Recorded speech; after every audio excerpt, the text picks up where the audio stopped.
Hey everybody, thanks for clicking on this video.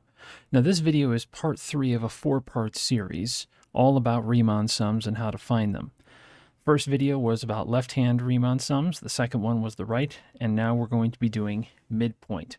Now the problems are all mostly the same from video to video. So if you've got it on one, then you can kind of guess what the others will be. So here we're doing a midpoint Riemann sum. So the interval is from -4 to +4. And we're breaking it up into 4 pieces. But this time we're going to use the midpoint. And whatever the midpoint is, we're going to let that be the height over the entire interval.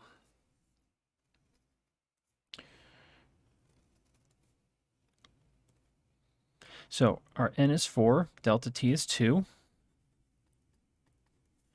So now what we're going to be doing is we're going to be doing 2 times, here we have a height of 9, 1, 1, and 9. So 9 plus 1 plus 1 plus 9. And when we combine those, we get an area of 40.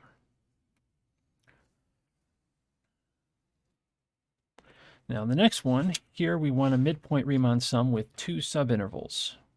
So it's still from -4 to 4. Now we're doing 2 subintervals. So halfway between -4 and 0 is -2. Halfway between 0 and 4 is +2.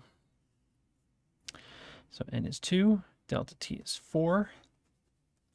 So m2, so we have 4, that's the width, times, and then we've got 4 and 4.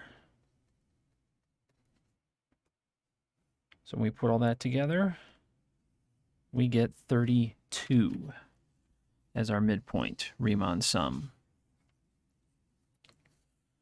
Our third one, here we have from -3 to +1, 2 subintervals, but now we want to use the midpoint. So the halfway between -3 and -1 is -2. That defines our height. Halfway between -1 and 1 is 0. That defines our height. So n is 2, delta t is 2. And so m of 2, so we want this area, so this is 2 times, this is a height of 4, and then this has a height of 0. So this estimate is 8.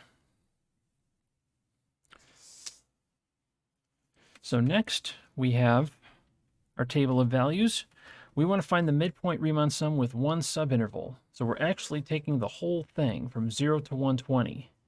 So it's 120 wide times, and we use the middle, which is 4.7. And when we multiply by those two, we get 564.